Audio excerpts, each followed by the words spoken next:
Hello, hello. What is going on? What is going on? Another episode of the Pavement Power Hour right here on July 30th, 2024. Good to be here. Myself, I'm your host, Judd Burdon, and co-host, Mr. Dylan McCann. Good to be here with you, buddy. Absolutely. Every Tuesday, all Tuesdays. All Tuesdays. Let's make this happen. We got a really fun one that we're going to be rocking here today. I'm excited for it, man. We kind of noodled on this one, and then of course I'm kind of thinking through it. And I'm like, we got to talk about sales, and we got to start talking about some deal pipelines, and we got to be really focusing on the things that are going to drive these end of season results so that we finish 2024 with a bang. Absolutely. Well, I think it's interesting because, the whole reason that a lot of the time you hear from sort of clients on the property management side or even from even sometimes residential clients is like, I can't get my guy to call me back. And a lot of the time that just comes from kind of disorganization and not having a system or process in place. So I'm excited to chat kind of in depth with you today just about what the sales process should look like and how you can kind of stay organized as an asphalt contractor in today's modern age. I would love to do that. Before we jump in, though, I want to give a shout out to Mr. Chad Keeping. You're awesome, man. Congratulations on your drum beat and your growth and continuing to go out there to close deals. John Suggs, so good to see you, brother. Can't wait to see you in Anguilla at the retreat we're hosting December 1st to the 6th, 2024. It's going to be awesome. Hosted down in Anguilla at our property, at our hotel, Arawak Beach Club down there. I cannot wait. Last year was amazing. John came down last year. Can't wait for this year. Super stoked about that one. And today we're going to be speaking about building and understanding your deal pipeline and follow-up procedures to maximize revenue. And so, Dylan, I'm excited to talk about this with you as well, bro. Like, you've built a business in this industry and you've sold it. And of course, I've been in the industry as well for quite some time. So hopefully we can drop these golden nuggets as we're going through this. And of course, you can always reach out to Dylan. I know the QR code is not showing right now, but it probably will. And if not, Dylan, there it is, QR code, magic. There's the magic. Cool. It's the AI magic there. AI magic. There you go. Well, I'm excited to hop right in. So why don't we just let's take this from the top, and for everyone that's watching right now, I hope you have a pen and paper handy because there's going to be some golden nuggets that will be here for you. And also you can come back and watch the recording again. They will be on our YouTube channel as well as our Facebook channel.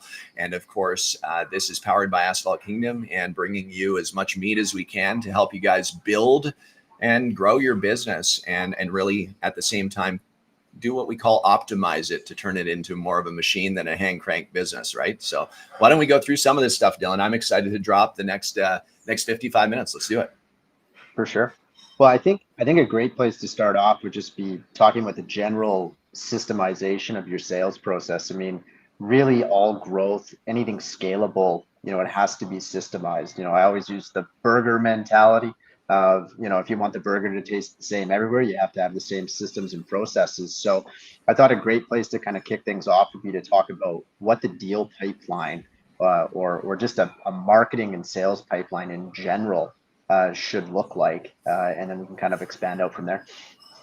Yeah. And, we've got some notes that, of course, we have that we're working from, but I'm going to be speaking separate from the notes that we have as well, Dylan, to make sure that I'm going from I want to go from bird's eye view as it relates to what a deal pipeline really, really looks like. And so for all of you in the asphalt maintenance, repair, striping, pavement management solutions business, what we really want to understand is that there is the beginning of the wave that rolls through a pipeline. I want you to think about surfing the wave of your deal pipeline. So first and foremost, what we want to think about is the least likely to convert in your deal pipeline is on that front end of that wave before the momentum really begins. It's the beginning of the wave that's cresting. It's right at the beginning of that. And that's called your prospect stage in your pipeline. Prospect is you can go to Phantom Busters, you can go to Apollo.io, you can go to Google My Business, you can go on and look at Yelp. There's a variety of different places that you can go, and you can start to build your prospect list. And that prospect list are a list of people that are, or accounts that are potential targets that you're going to go after to activate communication with, to move them to different stages in your pipeline, hopefully all the way to the end of that, which is closed won. But Of course, lots in between prospect and closed won. So let's identify kind of first stage is prospect. Everyone, you should take that note. Prospect is your very first stage.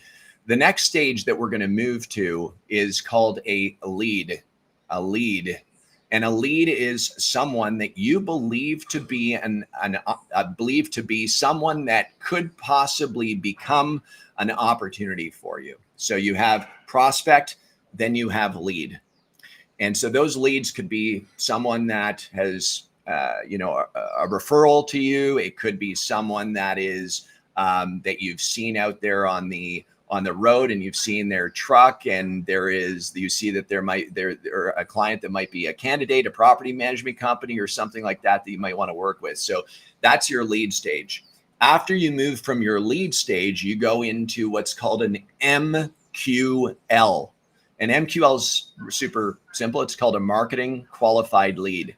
A marketing qualified lead is that third stage. Marketing qualified lead is someone that comes off your website, somebody that comes off of some kind of digital marketing that you're doing where they've engaged with your marketing. It's not a human interaction, but a digital interaction. And that marketing qualified lead will come in through a lead magnet and end up in the stage marketing qualified lead. Once they're a marketing qualified lead in that third stage, we move to the fourth stage in your deal pipeline, which is what's called a sales qualified lead, or the abbreviated version is SQL. And that sales qualified lead is where you actually have human interaction and engagement, where you've had a conversation with them, where you've actually determined that they are a potential candidate to move all the way to that distant closed one that's not too far away, if you know what I mean. I say distant, but it's coming. Where sales qualified lead is a good one, because you're in that personal engagement, right? Mm-hmm. That communication in that live environment that you're like, oh man, this is getting a heck of a lot better than having that prospect list that just has contact information on it, right? So I was thinking even an SQL is somebody who is going to buy the service. It's just a question of if they're going to buy it from you. Precisely. I like that.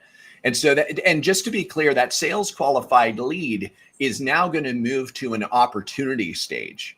An opportunity stage is meaning all green lights are going off, that this potential candidate right here is going to move towards what we call that closed won target. Okay, cool. So now it's in the opportunity stage. Then we move into the next stage. This is a really fun one.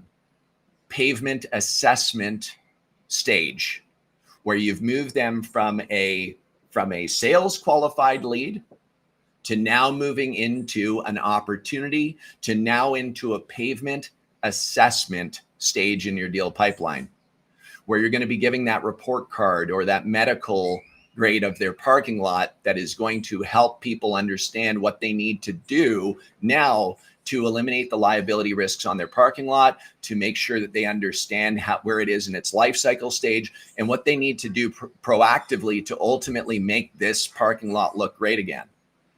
And then when we move from the pavement assessment stage, and by the way, in the pavement assessment stage, there's no pricing. We then move to convert it to a quote stage.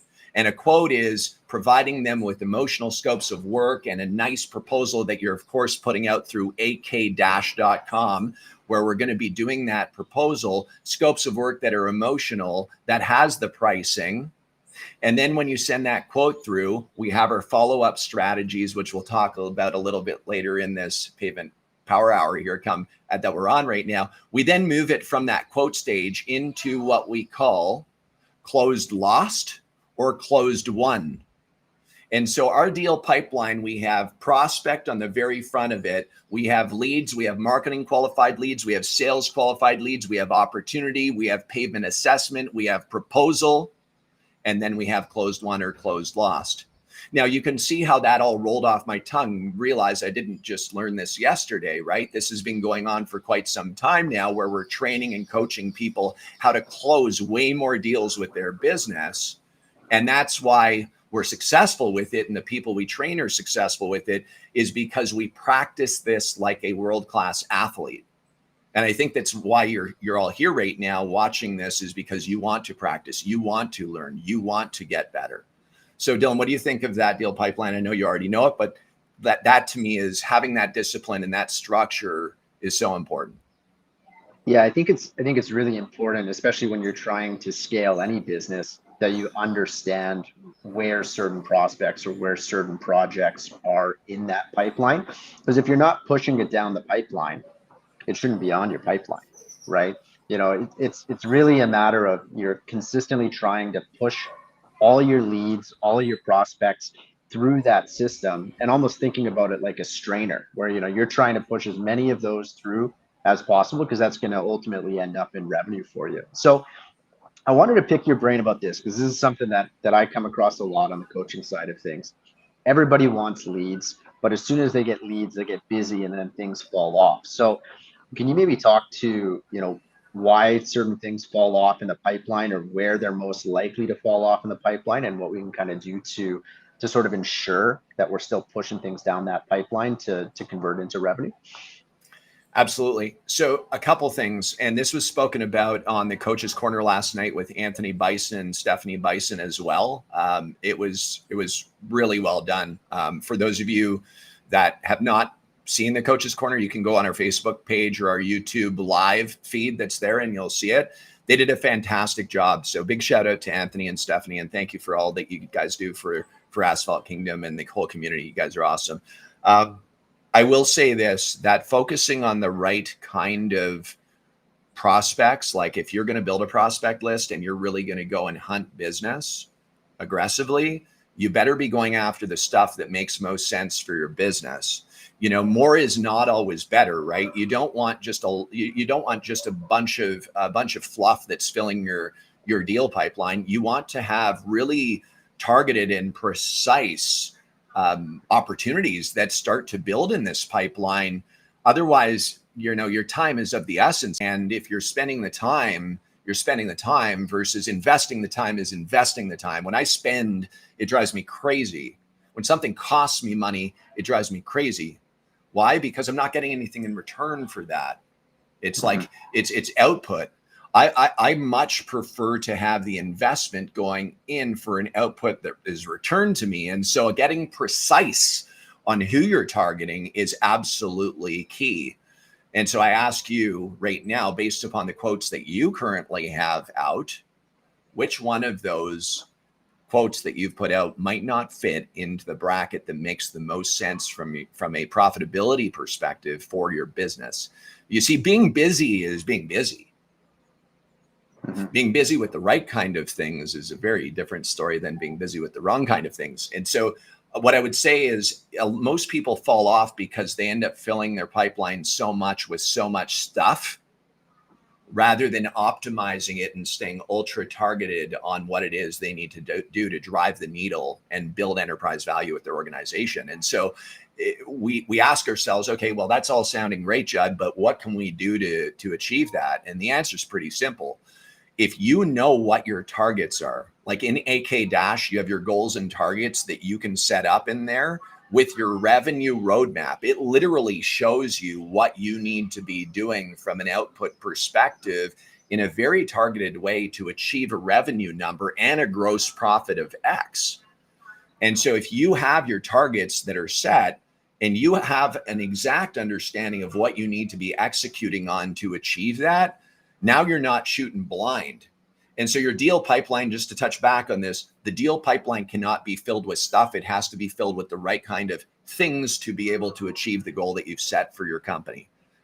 Don't get lost. And if you need help with that, by the way, that's why we have coaching. You can literally scan the QR code to learn more about that. And to be alone navigating this whole thing is almost impossible. It's going to take you a decade to figure it out versus actually being connected with people who have been there and done that. And that's precisely why we're here today, is to get your mind thinking about what you can do to adjust your coordinates to get to where you want to go. That's all it is. Follow the yellow brick road, right? Yeah, 100%. Right. 100%, man. So I think I think one thing that I just want to add to what you have to say is when you think about having a pipeline, each level of the pipeline is an action point, right? In order to bring somebody from a prospect into an SQL, you know, there has to be action there, and that is kind of the primary takeaway from what a pipeline is. Is a pipeline is various stages of action that will eventually result in driving revenue. Anything you can add to that in terms of, I think a lot of guys get sort of mucked up where they've got a lot of fluff, as you described it, kind of on the prospecting side of things, and then struggling to kind of push that further down the pipeline into jobs, whether that's from non-engagement from prospects, or maybe the wrong types of prospects. Can we talk a little bit about that? Because I think once the ball gets rolling with the pipeline, it becomes a lot easier to manage. But I think things get a little bit shaky at the beginning of that pipeline as you're trying to convert that or kind of drive some sort of engagement and action there. So there's two things. One is on that deal pipeline from prospect right through to closed one. Again, prospect goes to lead, marketing qualified lead to sales qualified lead, sales qualified lead to opportunity, opportunity to pavement assessment to quote to closed one or closed lost. And let me be very clear that moving people through that from prospect all the way to closed one or closed lost, it doesn't mean that everyone falls in on the prospect stage. People could land in on it depends where they get dropped in on in your deal pipeline. So if it's from your website on book a pavement assessment or get a quote, and that's a marketing qualified lead that comes into your pipeline, it drops into the marketing qualified lead. If you get a phone call that calls in right now and you have a live conversation and it's a sales qualified lead, it drops into the sales qualified lead. And a lot of the time what people do is they answer the phone, they speak with someone, they don't take the person's name down, their email address, their phone number, don't qualify them financially, don't ask about timing and scheduling, they don't ask whether they're the decision maker, they don't ask the right questions that we literally coach people how to do so that you have a higher chance of conversion. Again, you have to be doing the right kind of actions to yield the right kind of reaction. If you're not asking those questions in a sales qualified lead environment and you're not asking them properly, you could spend so much time going back and forth on trying to actually convert them, even though they might not be the right customer for you. So they sit in that sales qualified stage for potentially a year and they never move. And so let's identify that's something that you need to know, is that people will land in on the deal pipeline in different stages. The second thing that I will say is moving someone from prospect or whatever stage they're in all the way to closed one and closed lost doesn't only need to be human driven. Mm-hmm. It can be automated as well using workflows like we have in AK Dash, right? Like I keep saying AK Dash and plugging it, but geez, I see so many people that are not using it that should be using it because they keep saying, I want to be more successful. I want to build a more organized business. I want to drive better results. And it's like, they're back to Google Sheets or notepads. And I'm like, you've got to systemize what you have to create the workflows and automation and to have the optics that you need. Like we have the deal pipeline inside AK Dash that shows you where you are in the stage. And so I think that's the second thing, is not just human, but automation will help you. Why? Because it generally takes 12 to 14 touch points to convert someone into a closed one or a closed lost deal. And our mission is to drive someone from prospect to closed one, closed lost as quickly as we possibly can by creating a great experience for them throughout that process. Now, I know I've dropped a lot of nuggets right there, but I have one more nugget that I want you to all remember. This is really, really important. From prospect all the way to closed one and closed lost, the likelihood to convert goes up in every stage that gets closer to the closed one or closed lost. So at prospect, you've got 0 basically because it's just a dry list.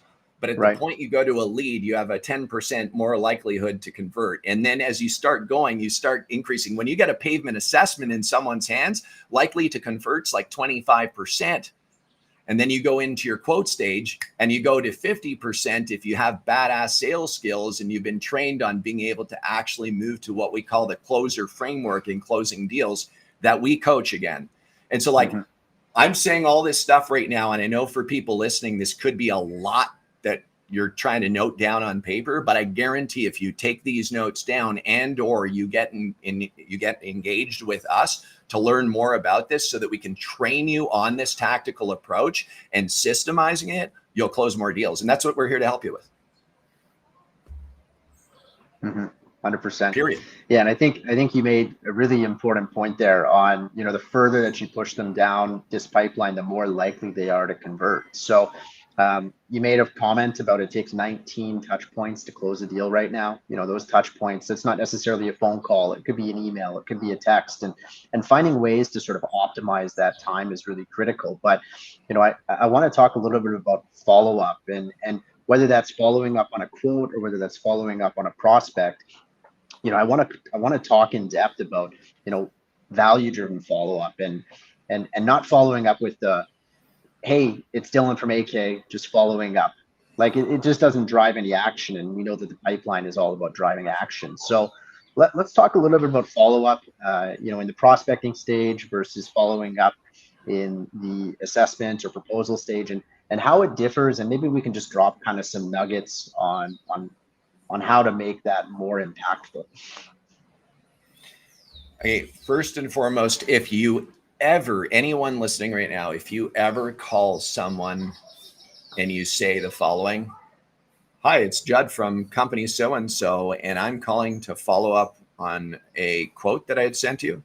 If you ever do that, I'm going to come to you and I'm going to give you a t-shirt that says, I suck at follow-up. Like that is the worst tactic that you could ever, it's not even tactic. It's what 99.9999% of other companies do. They just call up and they say, I'm following up on that quote. I'm following up on that quote. Do you have any questions relating to the quote? Nope. Okay. When should I follow back up? I'll get back to you. All right, click. It's like, and so when we're actually doing there's going to be a follow-up that is extremely value driven, or it's going to be just this kind of, hey, I'm that company like 99.9999% of the other guys that are out there. I don't know about you, but I don't want to be the 99.9999%. I want to be the value driven follow-up.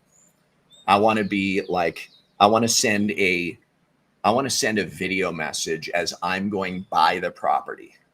If this is really a property, remember your deal pipeline should be filled with the right kind of properties, not right kind of projects, not the fluff, right? If you want to build $1 million business and you want to do 12 and a half jobs out of that $1 million, you got to do 12 and a half $85,000 jobs to get to your $1 million. That's going to have a sweet and sexy 45% margin on it. And all of a sudden you have $1 million business with a beautiful bottom line and you've hunted the right kind of projects. So as I'm driving by this $85,000 job, because I'm dealing with the property manager communicating, let's say her name happens to be Joan. Right. Hey, Joan, I was just recently driving by the property and I was thinking about you because I also noticed that there was another pothole that just appeared on the lot that could be a liability risk. And I want to really make sure that you're aware of this. And what I'm going to do is I'm going to go ahead and get this repaired with your authorization. I'm going to get this thing done. I'm not even going to provide you with a invoice at all for this. I want to do this because I really want to keep your pedestrians on the parking lot, your tenants, as well as the customers. I want to keep them safe. Is it okay to authorize me to go and repair that pothole at no cost for you? Be the 1%, right? Nobody's doing that. Like I have goosebumps. Who does that? Who does that? Very few people, if anybody. Even the pavement assessment. Nobody's doing the pavement assessment. Like we gotta really look in deep into our business right now. We got to look really deep into this and we got to do some reflection. Are we 99.99% or are we the 1%, the less than 1%? Are we unique? Do we differentiate? Are we the difference that makes the difference in order to actually build relationships where people know, like, and trust us, where we're giving them things that they've never experienced before in the history of even thinking about pavement? Mm-hmm. Are we that company or are we not? Right. Because when you start to, I'm holding a tea because I plan to go golfing tomorrow to reflect on this awesome meeting right now. But Yeah. I'll tell you Now this. watch And by this the way, drive. yeah, man. Now listen, ask questions in here for everyone watching right now. This is for you guys, man. We're paying it forward to you. Ask questions. We'll answer them. Like if you got challenge relating to sales, if you think this makes sense, what we're talking about, give thumbs up. But I really, how many times do you pull out your smartphone and actually sell a project?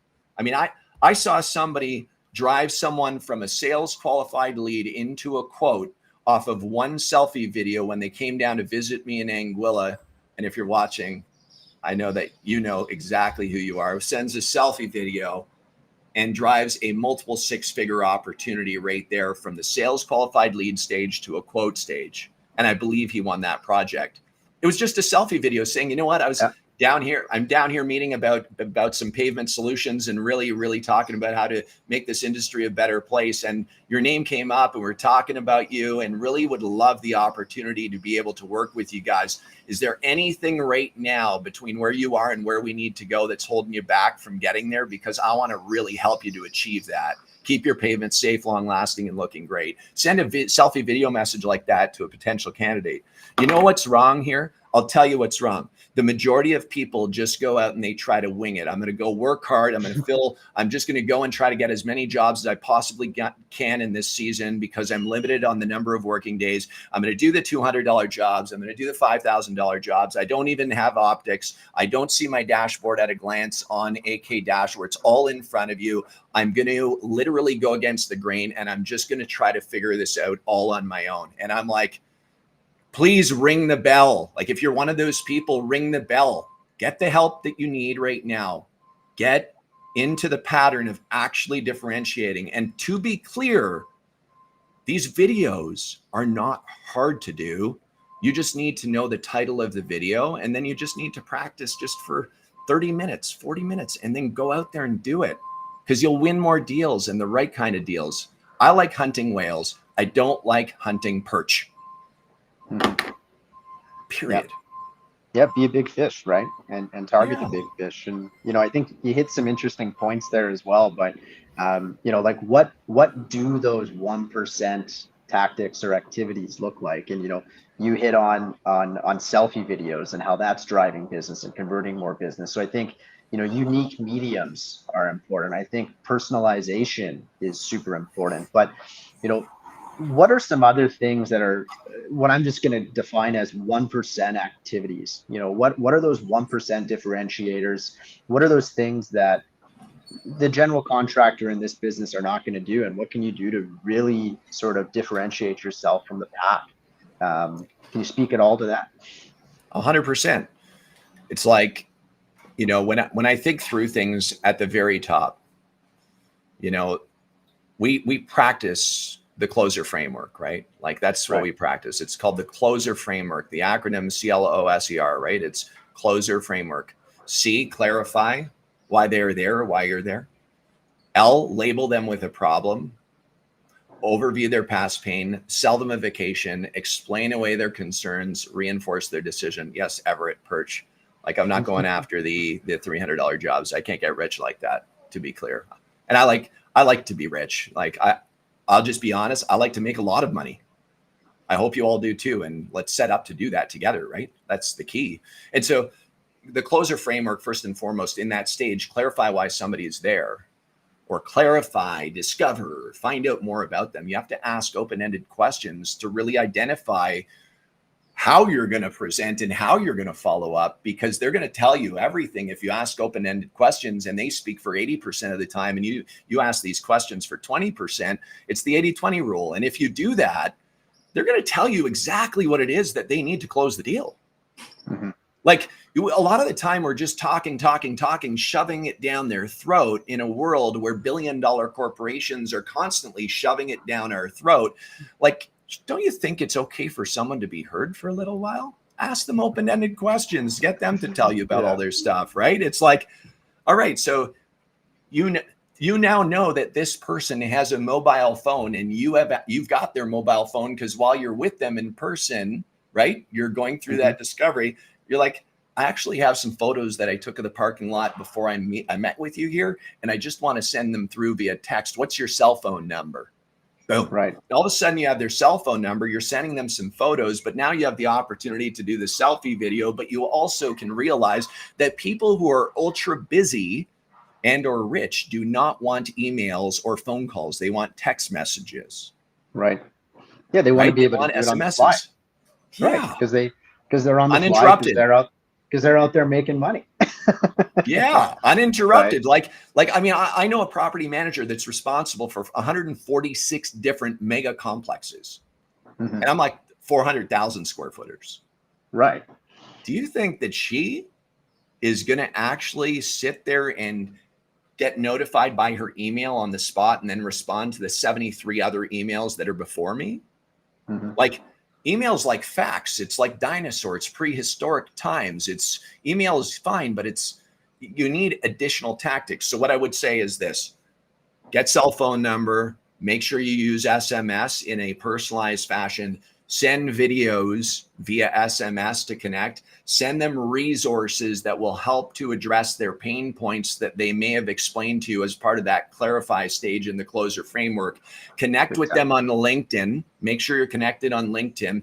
Make sure that your Facebook profile and your Instagram profile are up to date and professional, not with a bunch of stuff on there that could make somebody look at you like you're not professional. Be smart. Right. People are going to go for that social proof. Make sure that you have people in email sequences that are personalized. Make sure that you have the workflows tuned. And for goodness sakes, make sure that you've confirmed that they indeed got the information that they had asked for.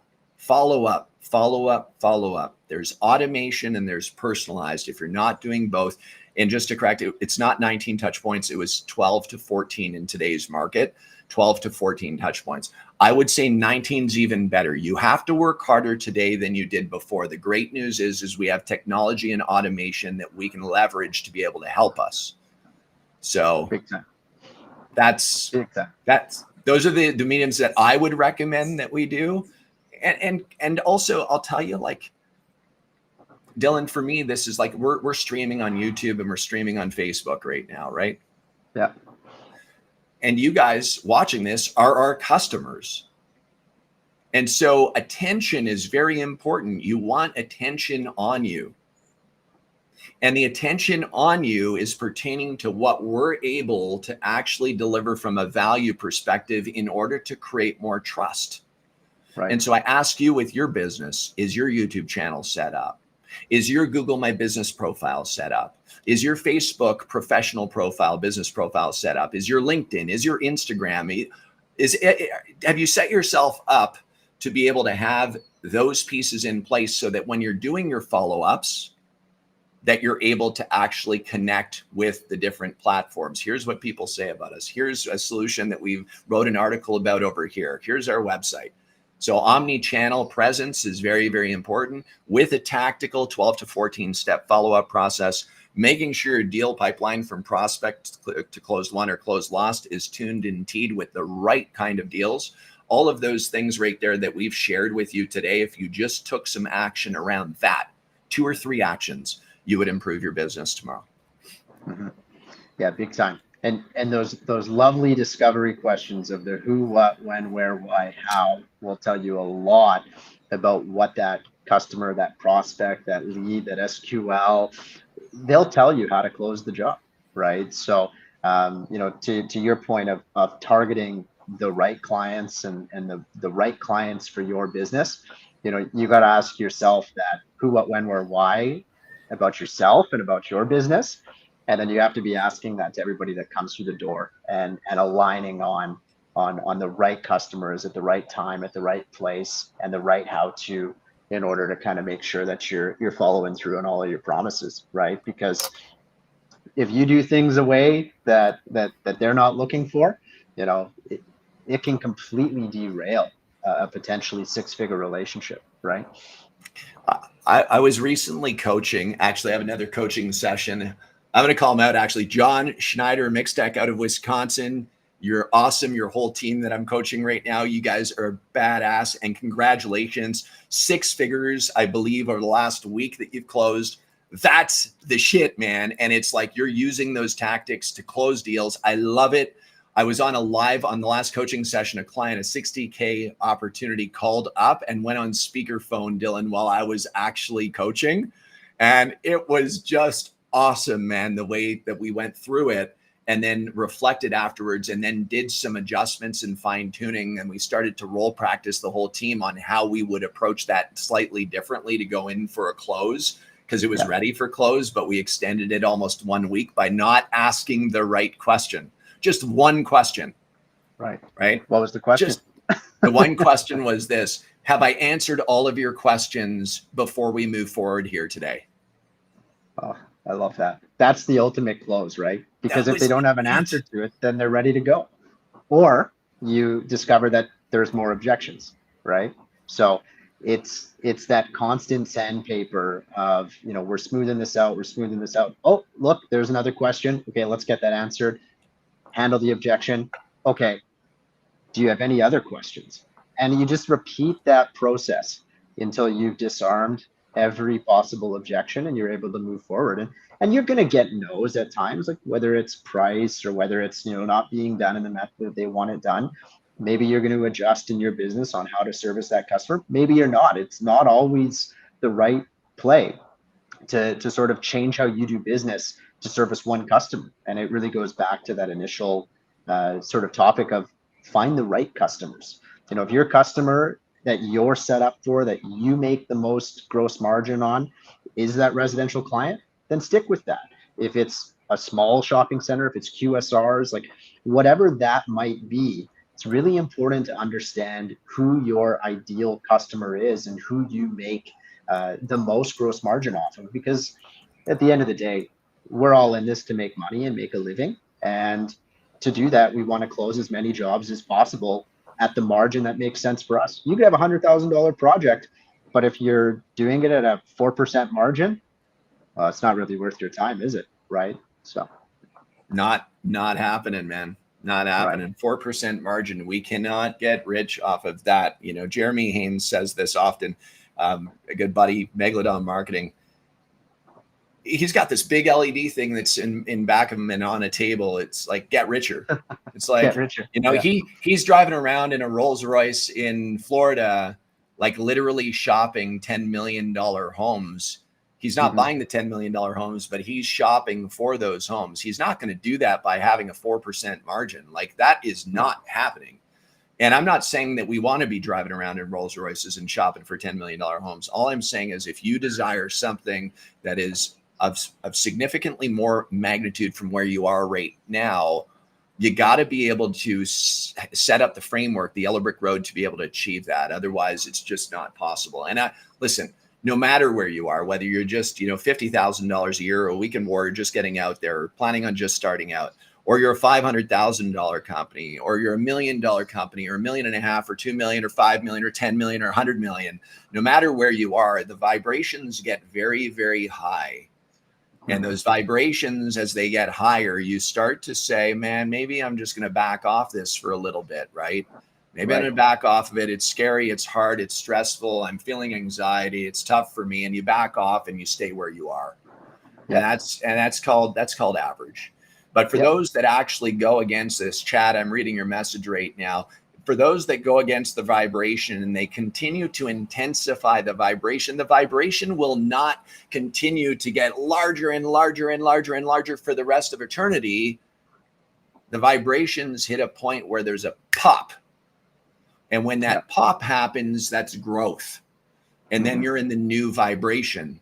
And so be patient with yourselves, my friends. Be patient with yourselves. Know that you're not the only person out there dealing with the pain and with those vibrations. However, I will say this time and time again, connecting with people who have gone that are higher and higher vibrations, connecting with those people to help you get through the vibrations where you are to pop to the next stage is sometimes the difference between a 15-minute conversation and not. It's that simple in some cases, you know. And what I would say to you, everyone listening, we're talking about deal pipelines, we're talking about follow-up strategies and everything. Some of you haven't written down any notes. That's okay. But you're just going to be the person that's going to be average. And I'm going to be straight out with you. We love you, but you're not taking the time to actually write down the notes to take it to the next level. You haven't scanned that QR code that's sitting up there right now to have a further conversation to be able to help you. And so for those of you that have taken notes, congratulations. I'm super stoked for you because you've already taken the first step to getting to that next stage of pop. Okay. But it's time now. If you just keep coming back to these pavement power hours and you come to the round tables and you continue to be in the same spot over and over with the same problem over and over and over again, you got to just look in the mirror and understand that that's you. We're offering all the help that we can to you guys, right? And so just make sure you identify where you are to move to that next stage of growth. I just want to be 100% transparent because the last thing I want to do is talk a bunch of bullshit. I want everyone to actually reflect on where they are and what you could do to take the next step of your growth. And we want to help you. Yeah, you got to be willing to do things differently if you want a different result, right? And one thing that you got to be careful about is that you're not hopping on these calls and feeling like you're taking action when reality is you're researching, you're prospecting right now, you're finding different ways to take action, but you do have to change and do something different. And the things we're talking about, AK Dash, the pipeline, the 18-month plan, those are all things that are drivers of action, but you still have to go out and take the action. So I threw John Shug's question up there. Why don't we get that out of the way, and then maybe we'll talk about the 18-month plan and just sort of how we can use data to drive our results. Yeah. So first off, John Suggs, I am super proud of you, bro, man. I've watched you transform into a superhuman from the time that I met you to where you are right now. I just want to say I am so stoked for you, man. And you're a great father, by the way. Love you. Target acquisition costs as a percentage relating to SQL, it's tough for me to answer because I don't know what you're looking to build from a profitability perspective with your organization and what job pricing brackets we're looking at, revenue. There's some variables that are going to be very important to be able to determine what that is. But if I give you AFS, we love you. Anthony Sponzo, man, I love you too, buddy. And it's so good to see you and your son out doing pavement work. That's so great. But John Suggs, just to go on this thing here with you, man, if you're running at 50 to 60% margin on your projects, I would say that, you could allocate, 20% of what that job would look like to your SQL for sure, 25%. But then again, I also need to understand what the lifetime value is on that customer, because I would be willing to have a cost per acquisition, a CPA that could be 40% if you told me lifetime value is triple your average job price of 85,000 with 40% margin. So there's some variables that affect that. And again, when we're coaching, when we're actually inside of our coaching community and people are getting coached, we dive into the numbers to help you understand these things. And these are great questions, but there's a lot more uncovery that we need to do to be able to give you that detail. Hope that helps, brother. And it's probably a really good segue into sort of our 18-month plan and kind of how we can build those out, because something that's really important in terms of like your cost acquisition of a client or your CPA, your cost to acquire, is for example, if they're going to be a 1-year client, somebody that's only going to purchase once every 5 years or once every 10 years, then you need to be a lot more careful about what you pay to acquire that client, versus if they're going to be a recurring client year over year, is your business going to support for like kind of fostering that recurring revenue, because then you can kind of get really creative with your cost to acquire at that point. But it really is a holistic approach to looking at the business and really understanding the business in that regard. And that's kind of what Judd's getting at there. So why don't we talk about the 18-month plan? That's how we have everything structured in AK Dash. And I think, myself included, I know when I was a young entrepreneur, I used to get, anxiety around sort of planning for the 18, 24, 12-month plan, the 5-year plan, as some people will say. But, realistically, I think 5 years is too long. It's like 18 months because a year is not long enough. 2 years is too long. 18 months is just perfect. So, if we're building out an 18-month plan, where do we start with somebody? Like, I always go to profit. That's why we're all in business. So, I always start the 18-month plan with profit. Where do we go next after that?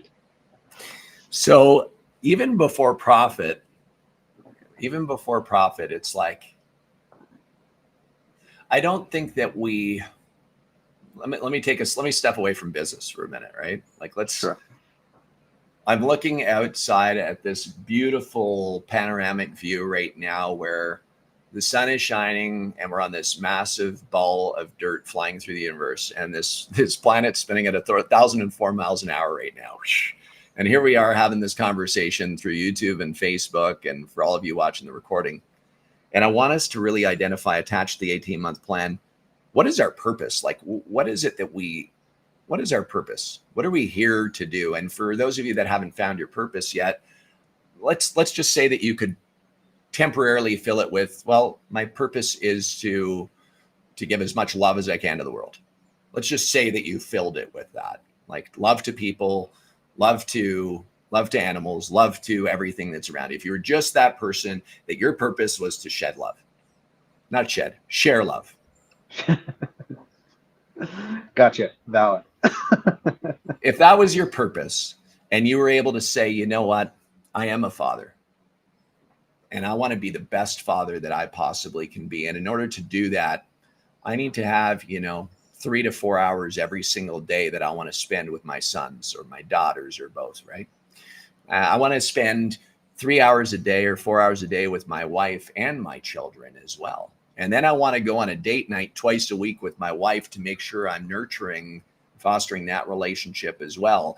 And on the weekends, I'm not going to work. I'm going to not work at all. I just want to go and do things that in the morning are for me. I'm going to take care of me. And in the mornings, I also want to go to the gym and nurture my soul and my physical being because I want to last a good lifetime. And I also want to make sure that I'm doing the right kind of grocery shopping where I can not worry about the price on the shelves because I want organic, good food and I want to be able to eat good meat and these kind of things. And this is the kind of life that I want to be. In 18 months from now, I want to be around these kind of people in my life. This is the kind of relationship I want to have with myself. I want to have this with my wife. I want to have this with my children. And I desire to have a business that is doing all of the following things. Well, I think that once you start to put yourself in that 18-month distance as to what kind of life you truly desire to live and you were to document it, then you'd start to have a little bit more understanding of where you're going to be once you actually have the plan that you can execute on to achieve that. And to be clear, the 18-month plan is not some mystery. It's not some thing that doesn't exist. We coach it. We train it so much that I have sales calls with people interested in starting businesses and or are in business for over 10 years. And I ask them to do one exercise, which is to go do an 18-month plan, which, by the way, when we're coaching, we have the whole curriculum and set up to teach you how to do this thing properly. But when I ask people to just go do it, I get an email back that has 4 lines of information of what it is that they are thinking is the plan to achieve their 18-month plan. And I'm like, that's all you're going to... I mean, you went and invested 3 days of putting big wheels and tires on your truck.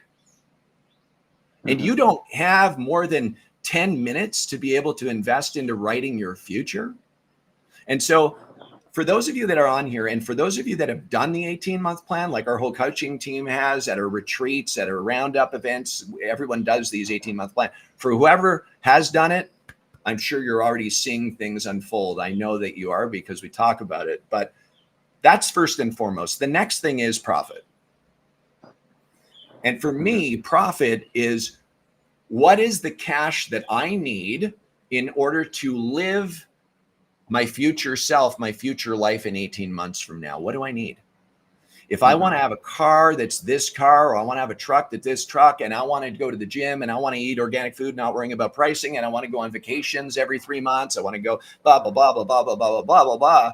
We need to start to identify what that's going to cost and be able to have some significant additional cash to be able to make your investments, whether they're money market accounts or crypto or whatever you're doing, gold, whatever it is.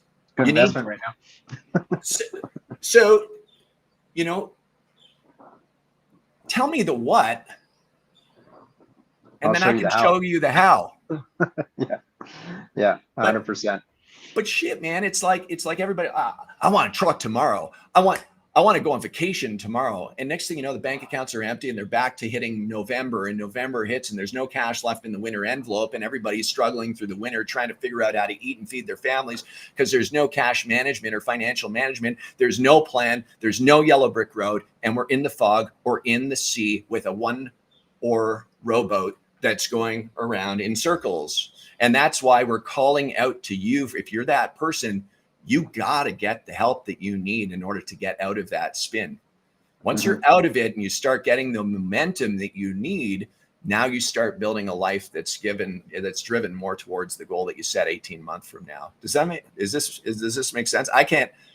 Profit's important. If I say profit, how much? I could say to me, like, man, if I'm not making $1 million a year for myself cash, I can't live the life that I'm living right now, right? Mm-hmm. And so it's like I've built a life. It's taken 21 years, but understanding my 18-month plan has been a real crucial part of that, to be able to do the things that I'm doing in my life. And let me tell you, this was not silver plattered. It all started with a 5-gallon pail of sealer and a paint roller. Mm-hmm. I know. And, I think you hit a really, really important point there where, if you don't know what kind of the finish line looks like or what that dream outcome is, then the money, it's not real at that point, right? If you know you want that truck, or if you know that you want to go on a vacation with the family, understanding what that costs, and then understanding what do I actually have to make, when you really break that down in the background of, I want to have a nice house, want to have a nice car. What do those things specifically cost? And then what does that all add up to? Because now you have a goal. And once you have a goal, you can start your 18-month plan.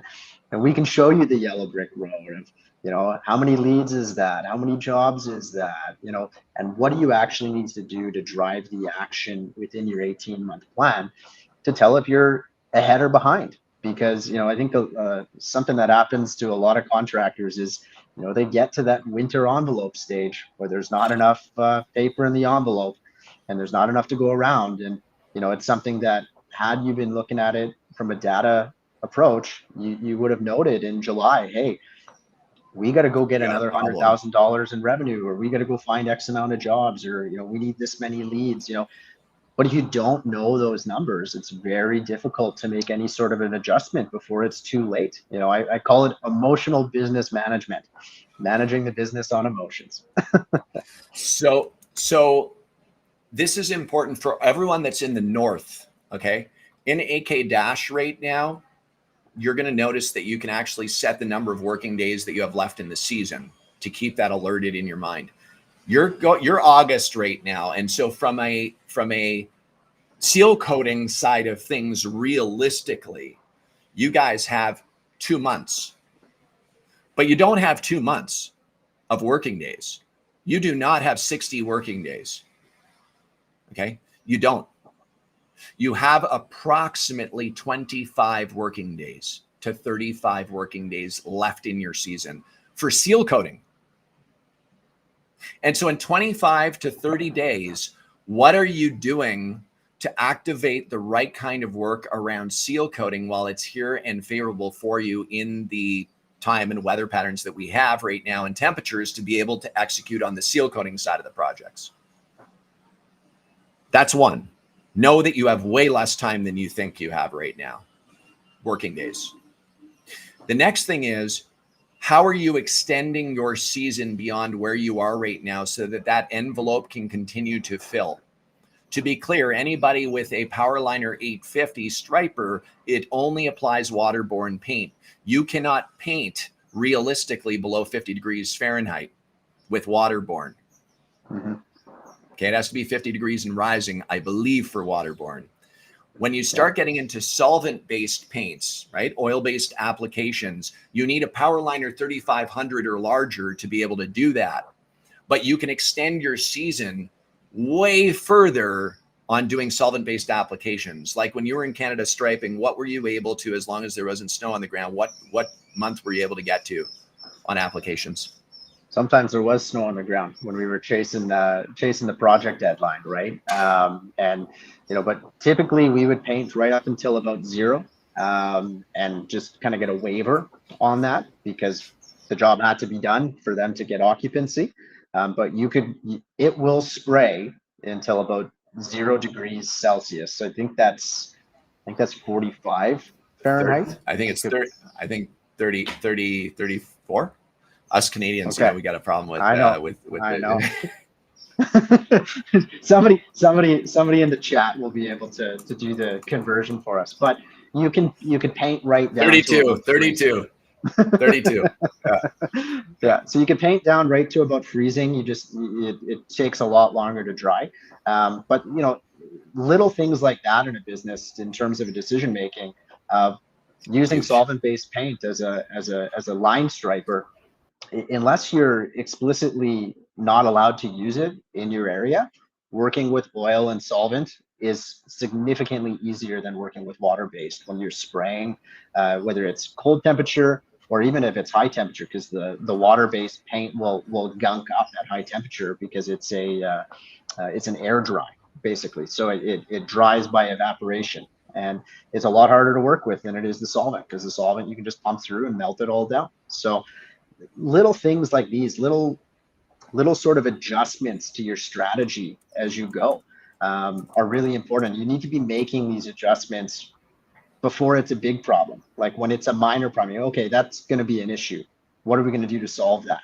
And that's where having a forecast and being data driven really can change your life. Huge. And it's like, we're talking about line striping, but we're also, realistically, that envelope at the end, it's like, man, where's that spot that I can't make any more money in the pavement maintenance and repair world? And it's like, you can work all winter long. A lot of people don't realize that. Mm-hmm. It's like, you can actually work all winter long. Emergency pothole repair is available to you. It's at your fingertips. And at AK, we literally have the pothole hunting webinars. We literally teach this. We've got resources, templates, tools to help you extend your season all the way around. And so that is such an important thing. And so what I also am noticing, like I'm seeing Chad Keeping post a comment here. It says, not even going to hit the mark I hit last year, off-season things. Like that message right there, Chad, I want you to go to the mirror right now, and I want you to reflect on what you're stating right now. You're telling yourself you're not even going to hit the mark right now. You're telling yourself that you're not going to hit the mark, and that you're not going to do the same numbers as last year. Like you're telling yourself that.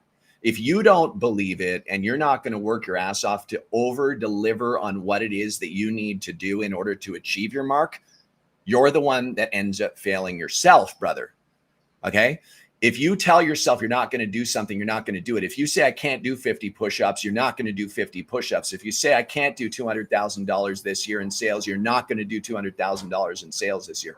It does not happen by magic. You need to activate action that's going to yield the reaction. And I'm being tough right now, but it's the truth. I hear too many people complaining about why they aren't somewhere because they spend more time complaining about it than working on the actual plan that would be needed to achieve the goal. But then a lot of the time you don't have the plan in order to achieve the goal. So get the plan, have a circle around you that's going to hold you accountable, and achieve your goal, period. Stop complaining. Sorry. No externalization. No Chad, you're laugh out loud. You're laugh out louding right now, but it's the truth. It's the truth. Yeah. Get out there. Go hand out 4 proposals right now. Get out there. Go right now. Take action, right? Action. What can you do in your business today to drive action that will put you in a better position further down the line. Repeat, repeat, repeat. And Chad, to be clear, I'm saying what I'm saying to you right now because I care about you. That's why we're here for you, Chad. If you want to book a call, the link is up there. Happy to help you come up with an action plan for how you're gonna, at bare minimum, exceed your revenue from last year by 5 or 10%. Remember, if you're not growing in business with inflation, you're actually losing money if you maintain your business size year over year. So, you know, it always needs to be 5-10% growth. That's baseline.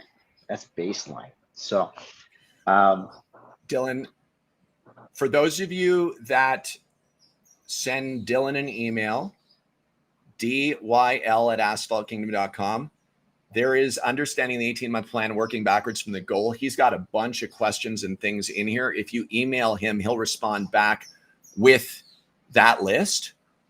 And you should do some reflection on your side right now to make sure that you're thinking about everything we spoke about today and activating the next step in being able to build your business. It's that time. I'm here for all of you. If you need any help, I'm an email or a phone call away. Always happy to help you kind of sketch out the plan forward and how to hit those goals and make it sustainable. You know, whether you're doing it for yourself or for your family or trying to get out of your 9-to-5 grind. Everybody's got their reason and everybody's got their way of getting out of it. And we're here to help. I mean, frankly, Judd, that's really what we're here to do. We're here to help and sort of formalize this sometimes crazy fly-by-night industry, right? 100%. Let's make this industry a better place. Dylan, as always, high five, virtual high five. Thank you for all the golden nuggets shared, man. And I know we're going to be meeting next week, same time, same place, right here on the Pavement Empire Power Hour. Pavement Empire Power Hour. And if this is not a good time for you, we've always got time for you on our weekly roundtable to chime in, share wins, share victories, and really just be a lighthouse in the industry, right? Thank you, everyone, for tuning in. We'll see you next week, same time, same place, right here on the Pavement.